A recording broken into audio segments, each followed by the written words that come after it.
مر گئے، بھاگو، اس نے خوف سے بھری سرگوشی میں اپنی دوست کو کہا اور اپنا چہرہ دوپٹے میں چھپانے کی کوشش کی۔ اس کا دل پسلیوں سے ٹکراتا ہوا محسوس ہو رہا تھا۔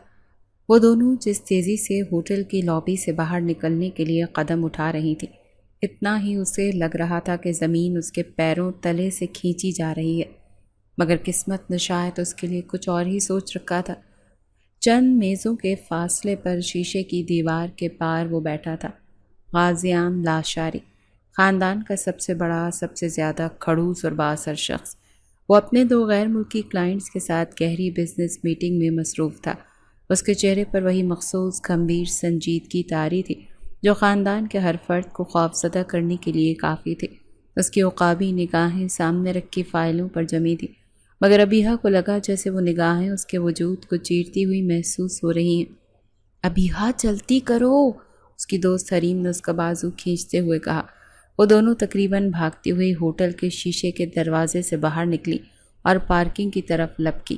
ابیہا کے ہاتھ کانپ رہے تھے اور چابی گاڑی کے اگنیشن میں ڈالنا ایک مشکل ترین کام لگ رہا تھا۔ جیسے تیسے اس نے گاڑی سٹارٹ کرنے کی کوشش کی، مگر اس سے پہلے ہی وہ ایکسیلیٹر پر پاؤں رکھ دی۔ ڈرائیونگ سیٹ کا دروازہ ایک جھٹکے سے کھلا۔ باہر غازیان لاشاری کھڑا تھا اور اس کی آنکھوں میں غصے کی وہ لالی تھی جسے دیکھ کر ابیہا کی روح فنا ہو گئی تھی۔ غازیان بھائی، اس کے منہ سے ٹوٹے پھوٹے الفاظ نکلے۔ اس نے خوف سے دھوپ نگلنے کی کوشش کی، مگر حلق کانٹا بن چکا تھا۔ غازیان نے کچھ نہیں کہا، اس نے بس ابیہا کا بازو مضبوطی سے پکڑا اور اسے گاڑی سے باہر کھینچ لیا۔ حریم خوف سے اپنی سیٹ پر ہی جمی رہ گئی۔ غازیان اسے واپس اسی ہوٹل کے اندر گھسیٹتا ہوا لے جا رہا تھا۔ اس کی گرفت اتنی مضبوط تھی کہ ابیہا کو لگا کہ اس کی ہڈی پسلی ایک ہو جائے گی۔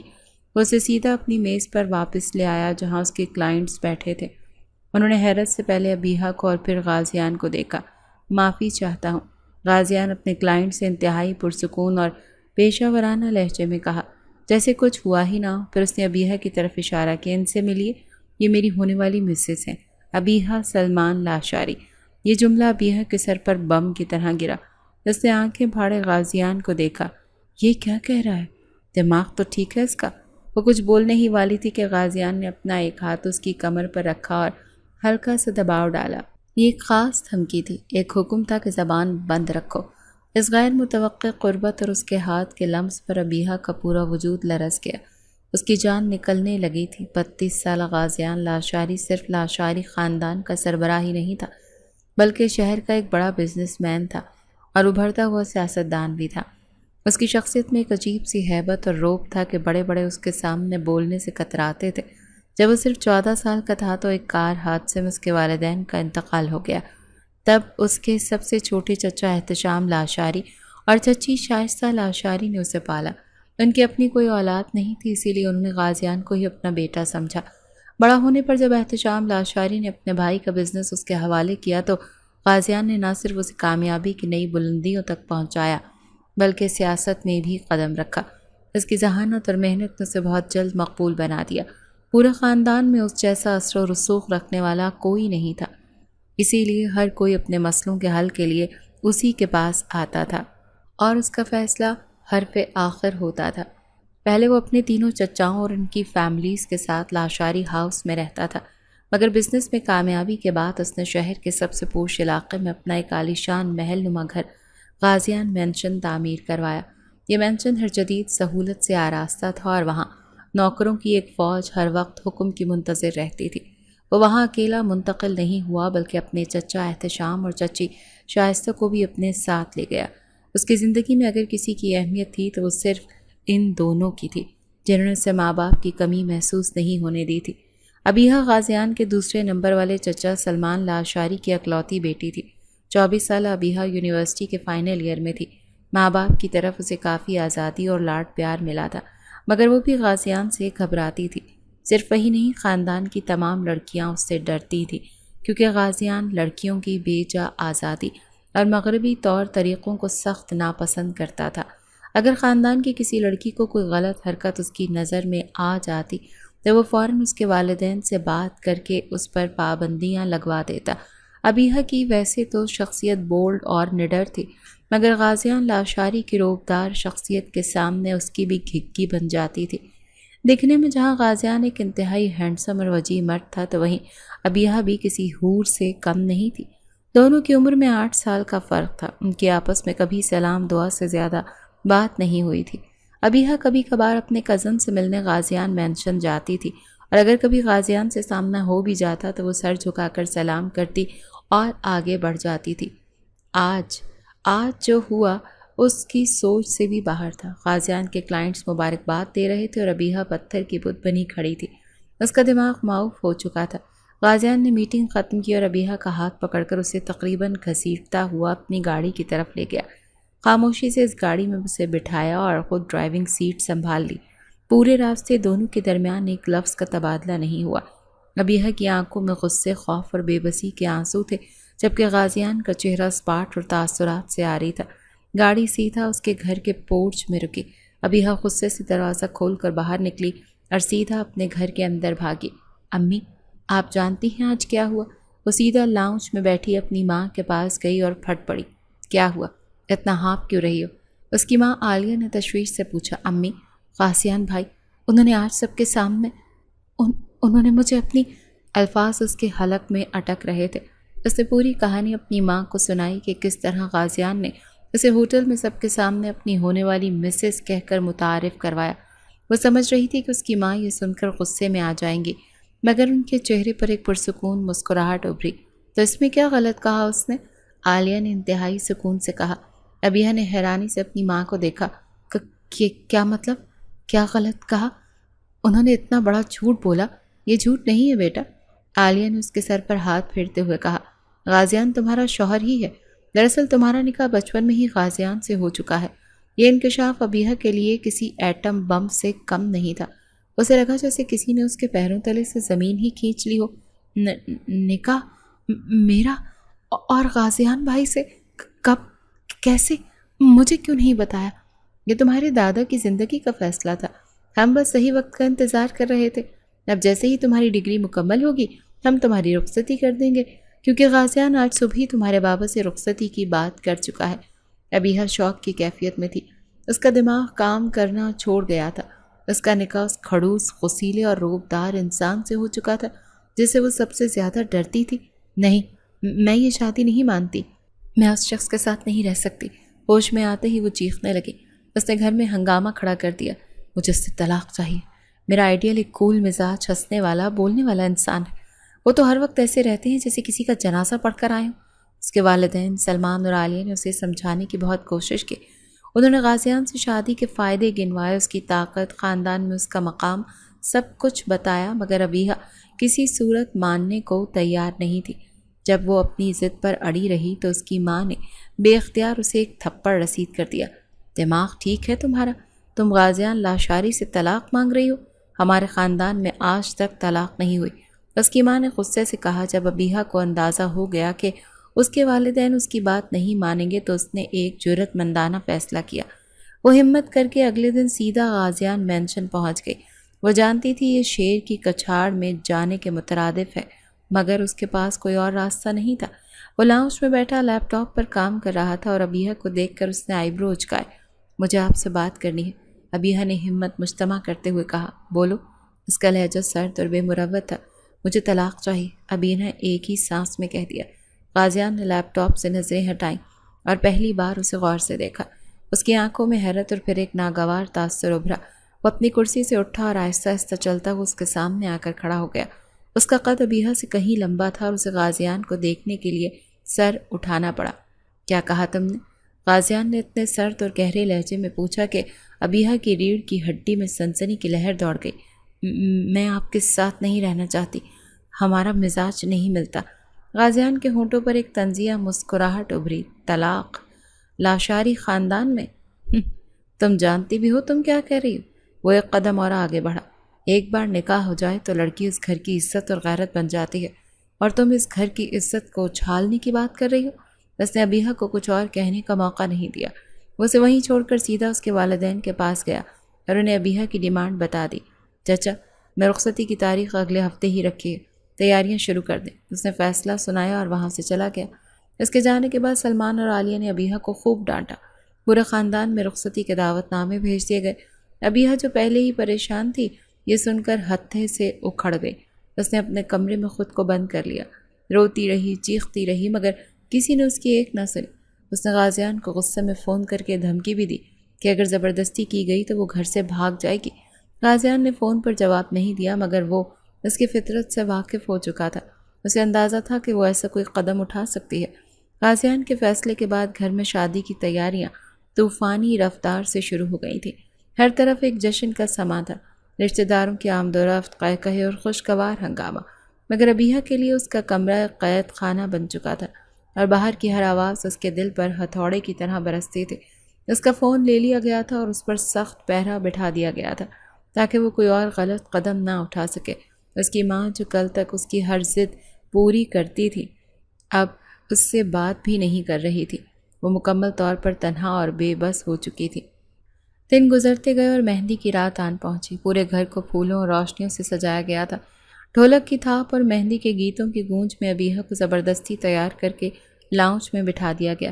اس نے پیلے رنگ کا خوبصورت لباس پہنا، مگر اس کا چہرہ کسی بھی رنگ سے عاری تھا۔ وہ ایک زندہ لاش کی طرح بیٹھی تھی اور رشتہ دار اس کے ہاتھوں پر مہندی لگاتے ہوئے اسے چھیڑ رہے تھے۔ اس کا دل چاہا کہ وہ چیخ چیخ کر سب کو بتائے کہ یہ شادی نہیں، ایک سزا ہے، مگر اس کی آواز حلق میں ہی دم توڑ گئی۔ رات گہری ہوتی جا رہی تھی اور فنکشن اپنے عروج پر تھا۔ سب ناچنے گانے میں مصروف تھے۔ ابیہا نے محسوس کیا کہ یہ موقع ہے۔ اس نے اپنی ماں سے طبیعت خرابی کا بہانہ کیا اور اپنے کمرے میں چلی گئی۔ اس کا دماغ تیزی سے کام کر رہا تھا۔ اس نے کچھ دن پہلے ہی دیکھ لیا تھا کہ اس کے کمرے کی کھڑکی باغیچے کی طرف کھلتی ہے، جہاں سے پچھلی دیوار پھلانگنا زیادہ مشکل نہیں تھا۔ اس کا دل خوف سے دھڑک رہا تھا، مگر آزادی کی خواہش اس خوف پر حاوی تھی۔ اس نے اپنے چند ضروری کپڑے اور کچھ نقد رقم ایک چھوٹے سے بیگ میں ڈالے، بھاری جوڑا اتار کر سادہ کپڑے پہنے اور دوپٹے سے اپنا سر اچھی طرح سے ڈھانپ لیا۔ اس نے آخری بار اپنے کمرے کو دیکھا جہاں اس نے اپنی زندگی کے 24 سال گزارے تھے۔ آنکھوں میں آنسو آ گئے، مگر اس نے انہیں بے دردی سے پونچھ ڈالا۔ وہ دبے پاؤں کھڑکی سے باہر نکلی۔ باغیچے میں اندھیرا تھا اور موسیقی کے شور میں اس کے قدموں کی آہٹ کسی کو سنائی نہیں دے رہی تھی۔ وہ دیوار کے قریب پہنچی ہی تھی کہ اچانک اندھیرے سے ایک سایہ نمودار ہوا۔ اس سے پہلے کہ ابیہا چیختی، اس سائے نے اس کا منہ اپنے مضبوط ہاتھوں سے بند کر دیا۔ وہ غازیان لاشاری تھا۔ اس کی آنکھوں میں ایسا قہر اور غضب تھا کہ ابیہا کو لگا کہ وہ اسے وہیں پر زندہ گاڑ دے گا۔ غازیان نے اس کا بیگ چھین کر اس کی طرف پھینکا اور اس کا بازو لوہے کی گرفت میں جکڑا گیا۔ تو یہ ہے لاشاری خاندان کی عزت، رات کے اندھیرے میں چوروں کی طرح بھاگتے ہوئے۔ اس کی آواز سرگوشی سے بھی زیادہ خوفناک تھی۔ اس میں غصے کی وہ شدت تھی جو لاوے کی طرح پھٹنے کو تیار تھی۔ ابیہا نے خود کو چھڑانے کی کوشش کی، مگر بے سود۔ غازیان اسے خاموشی سے کھینچتا ہوا گھر کے پچھلے دروازے سے اندر لے آیا۔ کسی کو کانوں کان خبر نہ ہوئی کہ باہر کیا قیامت برپا ہو چکی ہے۔ اس نے ابیہا کو اس کے کمرے میں لا کر ایک جھٹکے سے فرش پر پھینکا۔ آج کے بعد تم اس کمرے سے باہر قدم نہیں رکھو گی جب تک میں خود تمہیں یہاں سے نکال کر اپنے گھر نہ لے جاؤں۔ اس نے دروازے سے باہر نکلتے ہوئے سرد لہجے میں کہا اور باہر سے دروازہ لاک کر دیا۔ ابیہا فرش پر پڑی پھوٹ پھوٹ کر رو پڑی۔ اس کی آزادی کی آخری امید بھی دم توڑ گئی تھی۔ اب وہ غازیان لاشاری کی قیدی تھی اور اس کی سزا کا آغاز ہو چکا تھا۔ رخصتی کا دن کسی بھاری اور اداس صبح کی طرح طلوع ہوا۔ ابیہا کو دلہن کے سرخ لباس میں ملبوس کیا گیا تھا۔ یہ لباس جو کسی بھی لڑکی کا خواب ہوتا ہے، اسے اپنا کفن محسوس ہو رہا تھا۔ اس کے ہاتھ پاؤں ٹھنڈے پڑ رہے تھے اور دل لرز رہا تھا۔ نظریں جھکائے وہ غازیان لاشاری کے ہمراہ اس کے محل جیسے گھر غازیان مینشن میں داخل ہوئی۔ غازیان کے چہرے پر وہی گمبھیر سنجیدگی چھائی ہوئی تھی، جیسے وہ کسی بزنس ڈیل کے لیے آیا ہو، اپنی دلہن لینے نہیں۔ شائستہ چچی نے اسے محبت سے خوش آمدید کہا، مگر غازیان کے سرد رویے نے ماحول کو بوجھل بنا دیا تھا۔ رسم و رواج کے بعد جب اسے غازیان کے عالی شان بیڈ روم میں لے جایا گیا تو وہ سخت نروس اور خوفزدہ تھی۔ کمرہ پھولوں سے سجا تھا، مگر اسے ان پھولوں سے بھی وحشت ہو رہی تھی۔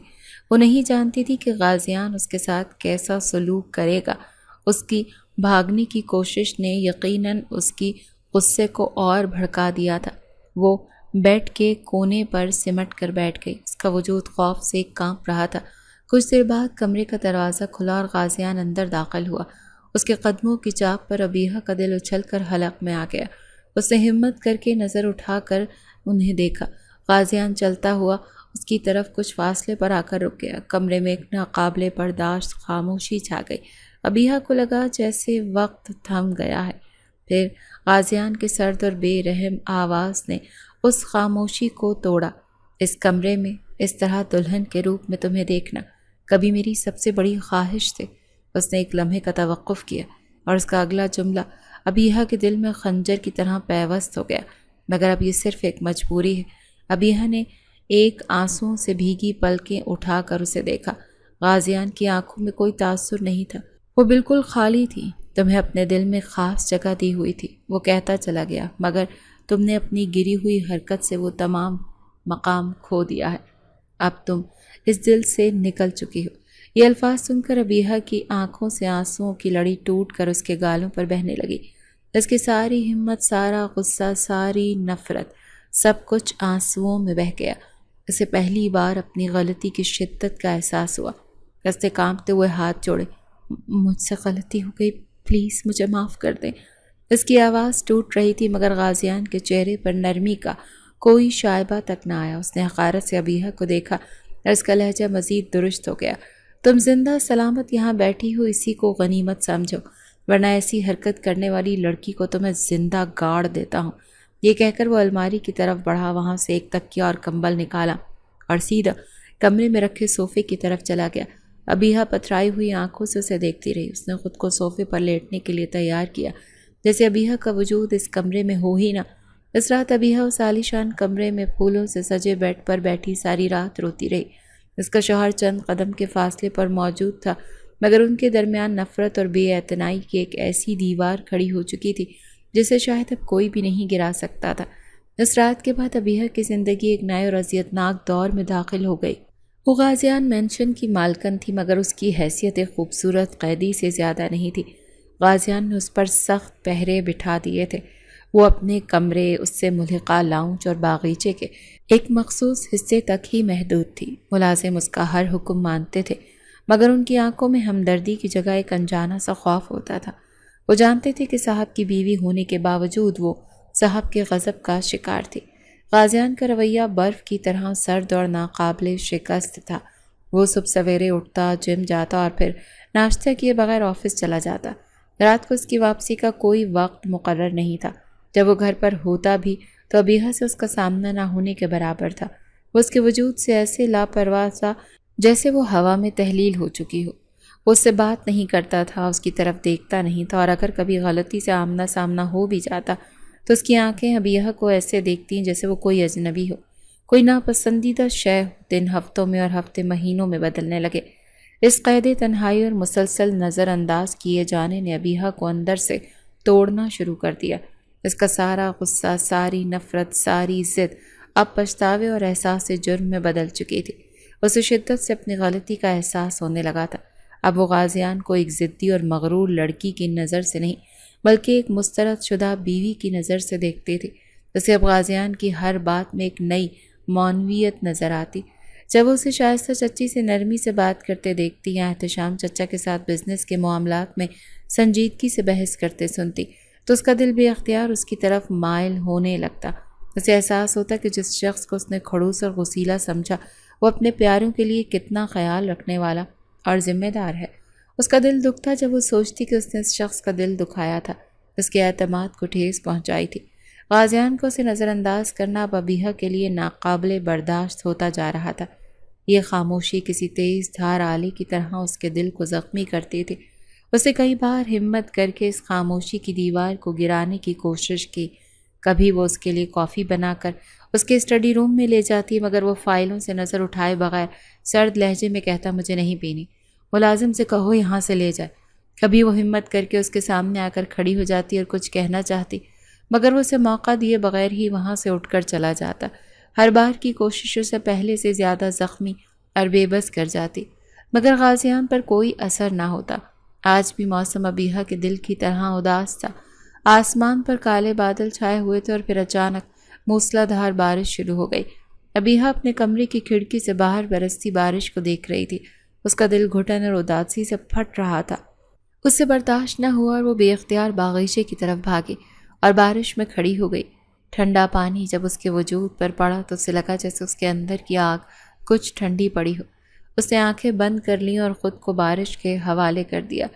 آنسو اس کی آنکھوں سے نکل کر بارش کے پانی میں گھل مل گئے۔ اس کا لباس بھیگ کر اس کے جسم سے چپک گیا، مگر اسے کسی بات کی پرواہ نہیں تھی۔ وہ بس اپنے اندر کے طوفان کو بارش کے پانی میں بہا دینا چاہتے تھے۔ دوسری طرف غازیان اپنے اسٹڈی روم کی کھڑکی سے بارش کو دیکھ رہا تھا کہ اس کی نظر باغیچے میں کھڑی ابیہا پر پڑی۔ اسے اس حالت میں دیکھ کر اس کے دانت غصے سے بھیج گئے۔ یہ لڑکی پاگل ہو گئی ہے کیا؟ اس نے سوچا، بے اختیار تیز قدموں سے باہر نکلا۔ یہ کیا حرکت ہے؟ اس کے قریب پہنچ کر گرجدار آواز میں بولا۔ اس نے ابیہا کا بازو پکڑ کر اسے اپنی طرف کھینچا۔ اتنی سردی میں بارش میں بھیگ رہی ہو، بیمار ہو کر مر گئی تو؟ اور یہ حلیہ تو دیکھو اپنا۔ اس کی نظریں غصے سے ابیہا کے بھیگے ہوئے وجود پر تھیں۔ ابیہا نے نم آنکھوں سے اسے دیکھا۔ اس کے لہجے میں اب کوئی گلہ نہیں تھا، صرف ٹوٹی ہوئی التجا تھی۔ کیا فرق پڑتا ہے، مر جاؤں تو؟ آپ کی نظروں اور دل سے تو ویسے بھی گر چکی ہوں، پھر اس پردے کا کیا فائدہ؟ یہاں ملازم بھی ہیں، صرف میں اور تم نہیں۔ غازیان نے سختی سے کہتے ہوئے اسے ایک اور جھٹکا دے کر اپنے مزید قریب کیا۔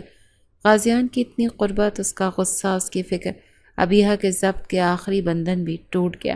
وہ بے اختیار سے سکتے ہوئے اس کے سینے سے لگ گئی۔ مجھے معاف کر دیں غازیان، پلیز۔ اس کے یوں ٹوٹ کر گلے لگنے پر غازیان کے احساسات میں یکدم ایک عجیب سی تبدیلی آئی۔ اس کا دل جو پتھر کا بنا ہوا تھا ایک لمحے کے لیے نرم پڑنے لگا۔ اس کے ہاتھ جو خود بخود اٹھے اور ابیہا کی کمر کے گرد ایک حفاظتی حصار بنا لیا۔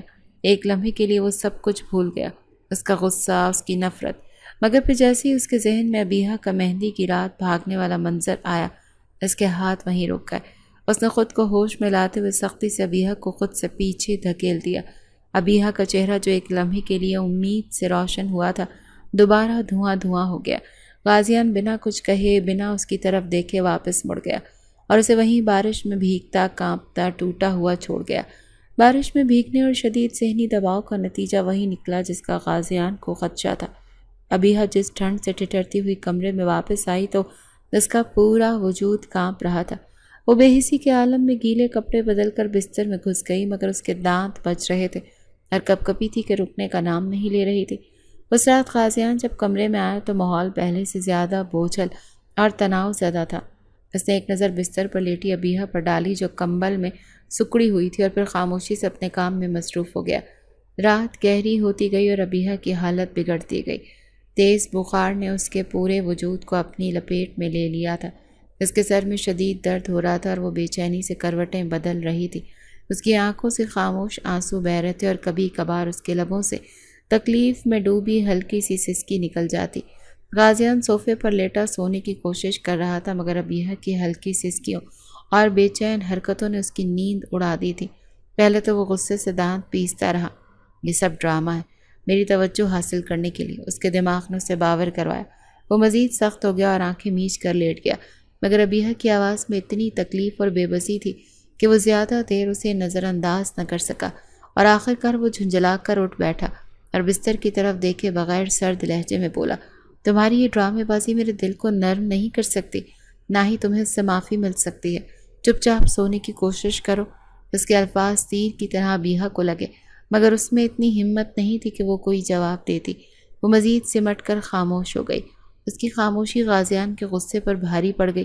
اسے ایک عجیب سی خلش محسوس ہوئی، مگر اس نے اپنے احساسات کو جھٹک دیا اور واپس سونے کے لیے لیٹ گیا۔ آدھی رات کو جب ابیہا کی کپ کپاہٹ اور بڑبڑاہٹ حد سے بڑھ گئی تو غازیان سے رہا نہ گیا۔ وہ بے چین ہو کر اٹھا تھا اور بستر کے پاس چلا گیا۔ اس نے جھجکتے ہوئے اپنا ہاتھ ابیہا کی پیشانی پر رکھا۔ اس کا ماتھا آگ کی طرح تپ رہا تھا۔ اسی لمحے غازیان کا سارا غصہ، ساری سختی جیسے کافور ہو گئی۔ اسے احساس ہوا کہ یہ کوئی ڈرامہ نہیں، وہ واقعی شدید بیمار تھی۔ ایک انجانا سا خوف اس کے دل میں بیٹھ گیا۔ ابیہا، اس نے اسے ہلکے سے جھنجھوڑا۔ جب وہ ہوش میں نہ آئی تو اس نے فوراً فرسٹ ایڈ باکس سے دوا نکالی اور پانی کا گلاس بھرا۔ اس نے ابیہا کو سہارا دے کر اٹھایا اور سختی سے کہا، اٹھو، دوا کھا لو۔ اس کا لہجہ اب بھی سخت تھا، مگر اس کے عمل میں فکر مندی صاف جھلک رہی تھی۔ ابیہا نے نیم غنودگی کے عالم میں دوا کھائی اور واپس بستر پر ڈھیر ہو گئی۔ غازیان رات بھر صوفے پر بیٹھا اسے دیکھتا رہا۔ اس کی آنکھوں سے نیند کوسوں دور تھی۔ اگلے 3 دن ابیہا کا بخار نہیں ٹوٹا، وہ بستر پر بے سود پڑی رہتی۔ غازیان نے گھر کے ڈاکٹروں کو بلا کر اس کا معائنہ کروایا اور ملازماؤں اور اسے دیکھ بھال پر لگا دیا۔ اس کے کھانے پینے اور دوا کا پورا خیال رکھوا رہا تھا، مگر خود اس سے ایک لفظ کی بھی بات نہیں کرتا تھا۔ وہ آفس جانے سے پہلے اور واپس آنے کے بعد دور سے اسے دیکھ لیتا، مگر اس کا حال پوچھنے کی زحمت نہیں کرتا۔ ابیہا جب کچھ ہوش میں آتی تو اس کی نظریں صرف غازیان کو تلاش کرتی تھیں۔ وہ اس کی توجہ چاہتی تھی، اس کی ہمدردی چاہتی تھی۔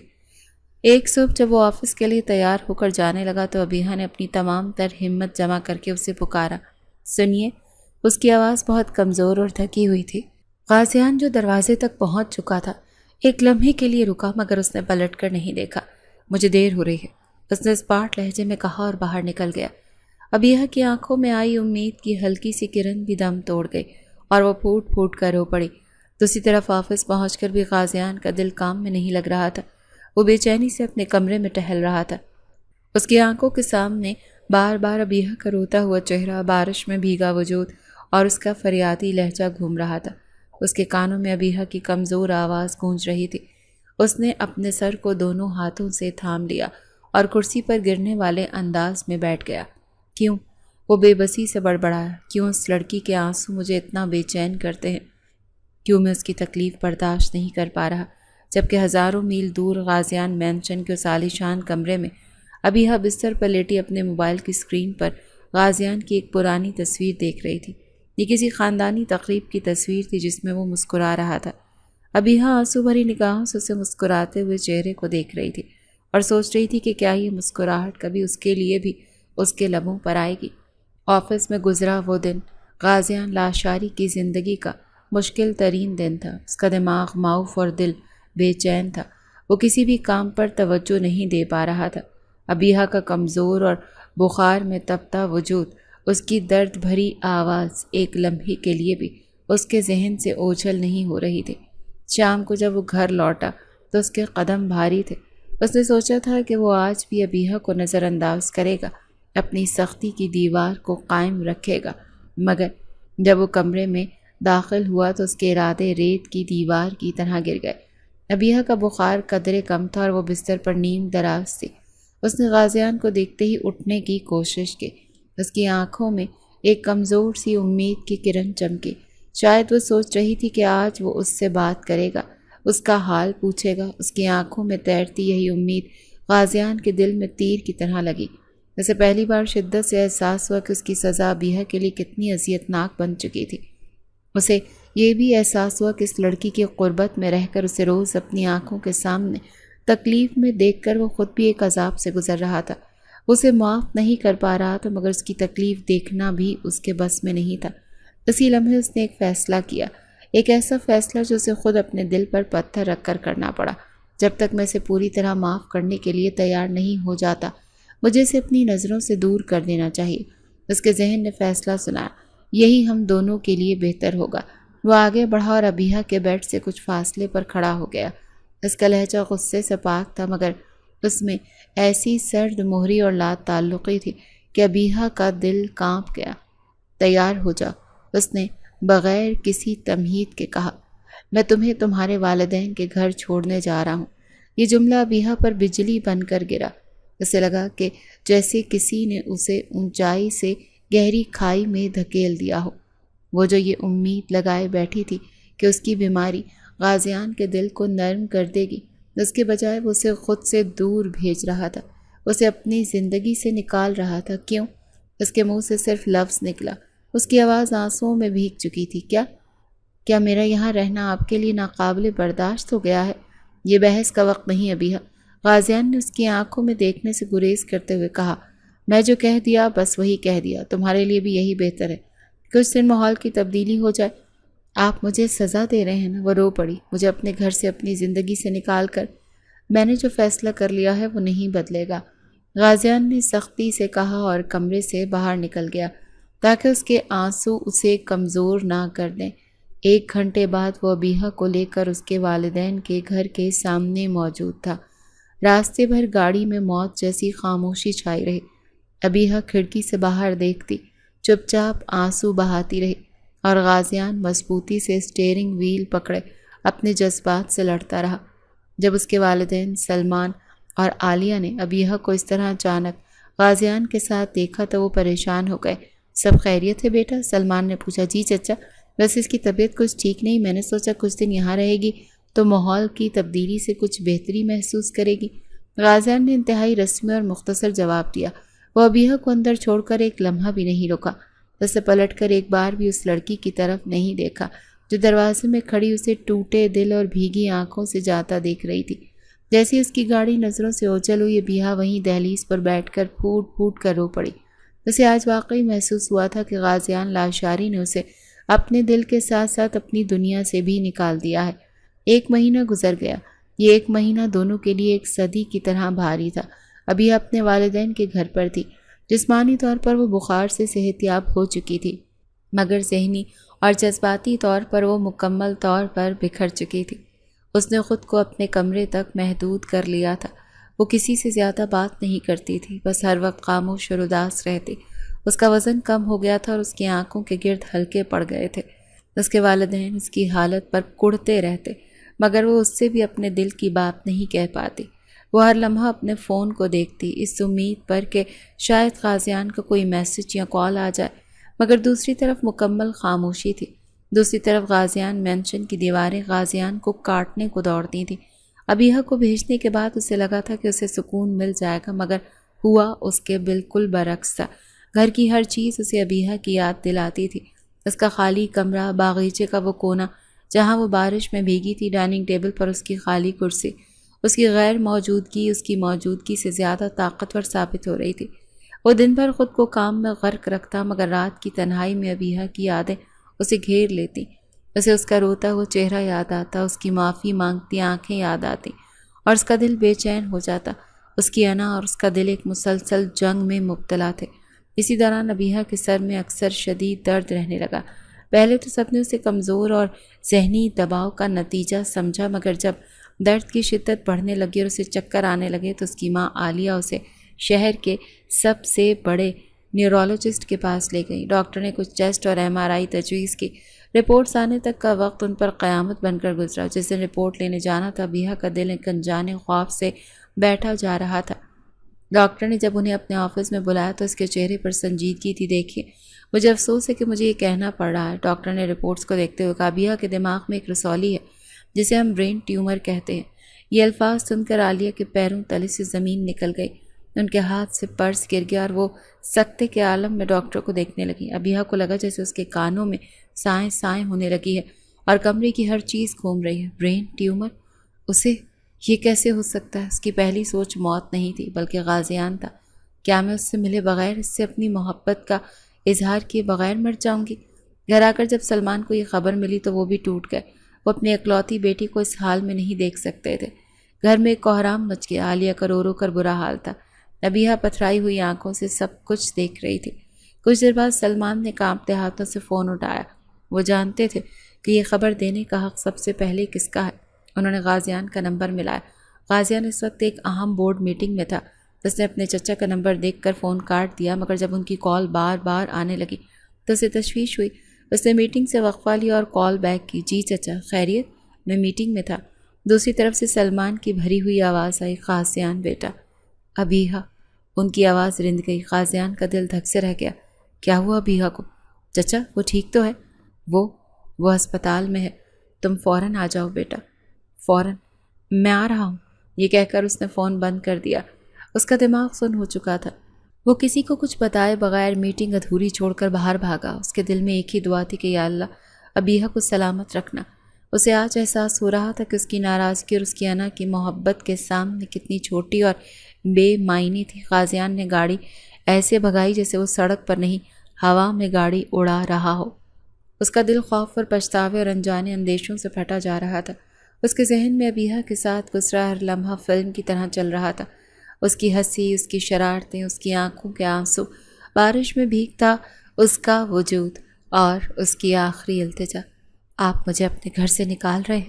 یہ الفاظ ہتھوڑی کی طرح اس کے دماغ میں برس رہے تھے۔ میں نے کیا کر دیا؟ وہ بار بار خود سے پوچھ رہا تھا۔ میں نے اپنی انا کی خاطر اسے خود سے دور کر دیا، اور آج وہ وہ آگے سوچنے کی ہمت بھی نہیں کر پا رہا تھا۔ جب وہ اسپتال کے کوریڈور میں پہنچا تو اس نے دیکھا کہ اس کے چچا اور چچی ایک بینچ پر بیٹھے تھے۔ ان کے چہرے پہ غم اور تھکن سے چور تھے۔ انہوں نے دیکھتے ہی غازیان کے قدم وہیں جم گئے۔ اس کی ہمت نہیں ہو رہی تھی کہ وہ آگے بڑھ کر ان سے کچھ پوچھ سکے۔ سلمان نے اسے دیکھا اور اٹھ کر اس کی طرف آئے۔ غازیان، کیا ہوا ہے اسے چچا؟ غازیان کی آواز میں ایک ایسی ٹوٹ پھوٹ تھی جس سے پہلے کبھی کسی نے نہیں سنی تھی۔ سلمان نے اسے رپورٹ سماتے ہوئے لرزتی آواز میں بتایا، برین ٹیومر۔ یہ لفظ سنتے ہی اس کے ہاتھ سے رپورٹس چھوٹ کر زمین پر بکھر گئیں۔ اس کا دماغ جو ہمیشہ ہر مشکل میں کام کرتا تھا آج جواب دے گیا تھا۔ وہ دیوار کا سہارا لے کر وہیں بیٹھ گیا۔ اس کی آنکھوں کے سامنے اندھیرا چھا گیا۔ وہ غازیان لاشاری جو کبھی کسی کے سامنے نہیں جھکا تھا، آج اپنی قسمت کے سامنے بے بس اور ہارا ہوا محسوس کر رہا تھا۔ وہ کس کمرے میں ہے؟ کچھ دیر بعد اس نے خود کو سنبھالتے ہوئے پوچھا۔ جب وہ ابیہا کے کمرے کی طرف پہنچا تو ایک لمحے کے لیے اس کے قدم رک گئے۔ وہ اندر جانے سے ڈر رہا تھا، اس کا سامنا کیسے کرے گا، مگر پھر اس نے ہمت کی اور دروازہ کھول کر اندر داخل ہوا۔ ابیہا بستر پر لیٹی چھت کو گھور رہی تھی۔ وہ اتنی کمزور اور زرد لگ رہی تھی کہ غازیان کا دل کٹ کر رہ گیا۔ اس کے بازو میں ڈرپ لگی ہوئی تھی۔ آہٹ پر ابیہا نے گردن موڑی اور سامنے کھڑے غازیان کو دیکھا۔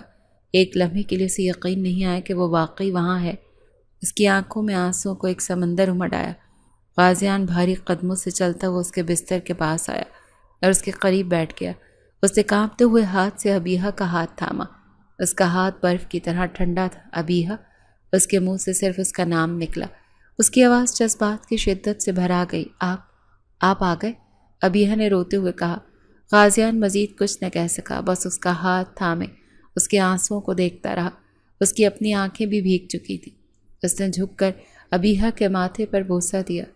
مجھے معاف کر دو ابیہا، مجھے معاف کر دو، وہ ایک ٹوٹے ہوئے شخص کی طرح بولا۔ ابیہا نے اس کے ہاتھ پر اپنی گرفت مضبوط کی اور پھوٹ پھوٹ کر رو پڑی۔ اس کے گلے لگ گئی۔ مجھے بچا لیں غازیان، میں مرنا نہیں چاہتی، میں آپ کے ساتھ جینا چاہتی ہوں۔ یہ الفاظ غازیان کے دل کو چیر گئے۔ اس کی ساری انا، سارا غصہ آنسوؤں میں بہہ گیا۔ اس نے ابیہا کو اپنی باہوں میں بھر لیا۔ میں تمہیں کچھ نہیں ہونے دوں گا ابیہا، اس نے اس کے بالوں میں منہ چھپائے ہوئے کہا۔ کچھ بھی نہیں، ہم اس سے مل کر لڑیں گے، میں ہوں نا تمہارے ساتھ۔ وہ دونوں ایک دوسرے کے گلے لگ کر روتے رہے۔ آج ان کے درمیان کوئی دیوار نہیں تھی، کوئی انا نہیں تھی، صرف خوف تھا، پچھتاوا تھا اور بے پناہ محبت تھی۔ غازیان نے اسی وقت فیصلہ کر لیا۔ وہ ابیہا کو دنیا کے بہترین ڈاکٹرز کے پاس لے جائے گا۔ وہ اپنی پوری طاقت، اپنا پورا پیسہ لگا دے گا، مگر اسے موت کے منہ سے واپس چھین لائے گا۔ غازیان لاشاری جب کچھ کرنے کا فیصلہ کر لیتا تھا تو پھر دنیا کی کوئی طاقت اسے روک نہیں سکتی تھی۔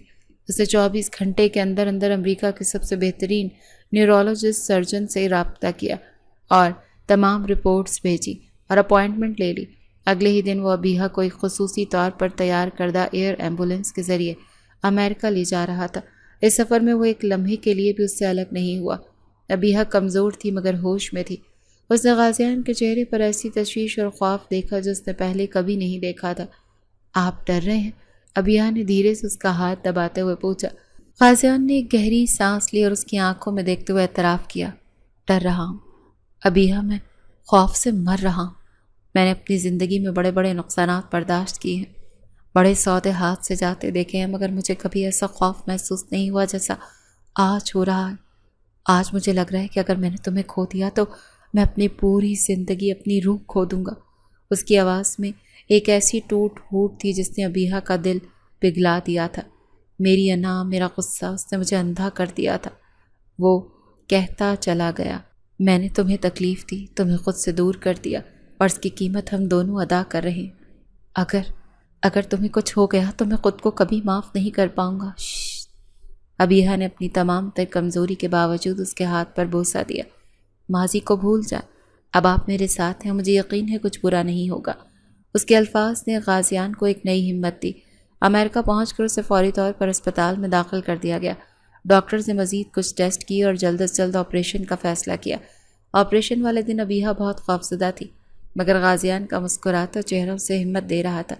جب نرسیں اسے اسٹریچر پر آپریشن تھیٹر کی طرف لے جانے لگیں تو غازیان اس کے ساتھ چلتا رہا۔ کیا اگر میں دوبارہ نہ اٹھ سکی تو؟ ابیہ نے لرزتی آواز میں پوچھا۔ غازیان جھکا اور اس کی پیشانی پر اپنے لب رکھ دیے۔ یہ ممکن ہی نہیں ہے ابیہ، اس نے پرعزم لہجے میں سرگوشی کی۔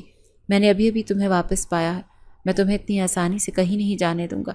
تم میرے لیے لڑو گی، ہمارے مستقبل کے لیے لڑو گی۔ میں یہیں اسی دروازے کے باہر تمہارا انتظار کروں گا۔ جب تم آنکھیں کھولو گی تو مجھے اپنے پاس پاؤ گی، یہ میرا تم سے وعدہ ہے۔ اس کے بعد کے 6 گھنٹے غازیان نے اپنی زندگی کے سب سے مشکل ترین لمحات گزارے۔ وہ آپریشن تھیٹر کے باہر بے چینی سے ٹہلتا رہا، اس کا دل ہر لمحہ دعا کر رہا تھا۔ اس کی زندگی، اس کی خوشیاں، سب کچھ اس بند دروازے کے پیچھے داؤ پر لگی ہوئی تھی۔ اس کے چچا احتشام بھی اس کے پاس پہنچ چکے تھے اور اسے حوصلہ دے رہے تھے۔ آخرکار دروازہ کھلا اور سرجن باہر آئے۔ غازیان بھاگ کر ان کے پاس گیا۔ آپریشن کامیاب رہا، ڈاکٹر نے مسکراتے ہوئے کہا۔ ہم نے ٹیومر مکمل طور پر نکال دیا ہے، وہ اب خطرے سے باہر ہے۔ یہ سنتے ہی غازیان کو لگا جیسے اسے پوری دنیا کی دولت مل گئی ہو۔ وہ وہیں گھٹنوں کے بل زمین پر بیٹھ گیا اور اس کی آنکھوں سے تشکر کے آنسو بہنے لگے۔ اس نے سجدے میں سر رکھ دیا اور اپنے رب کا شکر ادا کیا جس نے اس کی زندگی، اس کی محبت سے واپس لوٹا دی۔ جب ابیہ کو ہوش آیا اور اس کی آنکھیں کھولیں تو جیسے کہ غازیان نے وعدہ کیا تھا، اس نے اسے اپنے پاس ہی پایا۔ اس کے بیڈ کے پاس کرسی پر بیٹھا، اس کا ہاتھ اپنے ہاتھوں میں تھامے اس کی دیکھ بھال کر رہا تھا۔ چند دنوں بعد جب ابیہ کی حالت قدرے بہتر ہوئی تو غازیان اس کے لیے سوپ کا پیالہ لے کر آیا۔ ابیہ اتنی کمزور تھی کہ اس کے ہاتھوں میں چمچ پکڑنے کی بھی سکت نہیں تھی۔ غازیان نے بغیر کچھ کہے چمچ خود اٹھایا اور بچوں کی طرح پھونک کر سوپ کا نوالا اس کے منہ میں ڈالا۔ ابیہ کی آنکھیں حیرت اور محبت سے نم ہو گئیں۔ میں نے کبھی سوچا بھی نہیں تھا کہ غازیان لاشاری کا یہ روپ بھی دیکھنے کو ملے گا، اس نے مسکرانے کی کوشش کرتے ہوئے کہا۔ غازیان نے نرمی سے جواب دیا، یہ روپ ہمیشہ سے یہی تھا ابیہ، بس اسے باہر لانے کے لیے تمہیں اسے فکر سے مارنا پڑا۔ اس کے لہجے میں شرارت اور گہری محبت تھی۔ جب وہ مکمل طور پر صحتیاب ہو کر واپس پاکستان لوٹے تو غازیان مینشن کی فضا ہی بدلی ہوئی تھی۔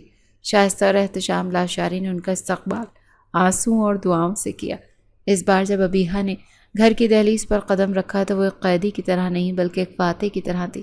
غازیان اسے سہارا دیے ہوئے تھا اور اس کی آنکھوں میں اس کے لیے بے پناہ محبت اور عزت تھی۔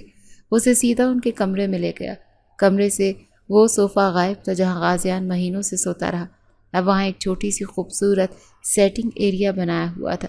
اس کے گھر میں اب ہمارے درمیان کوئی فاصلہ نہیں رہے گا ابیہ، غازیان نے اس کا ہاتھ تھامتے ہوئے کہا۔ نہ دلوں میں نہ کمروں میں ان کی محبت کی کہانی جو غلط فہمی، انا اور نفرت سے شروع ہوئی تھی، ایک مشکل آزمائش سے گزر کر اب اپنے خوبصورت انجام کو پہنچی۔ انہوں نے سیکھ لیا کہ زندگی بہت مختصر ہے اور اسے انا اور ناراضگی میں ضائع نہیں کرنا چاہیے۔ اب ان کی زندگی میں صرف محبت، اعتماد اور ایک دوسرے کا ساتھ تھا، اور ان کا گھر اب صرف ایک مینشن نہیں بلکہ خوشیوں اور محبت سے بھرا ایک آشیانہ تھا، ہمیشہ ہمیشہ کے لیے۔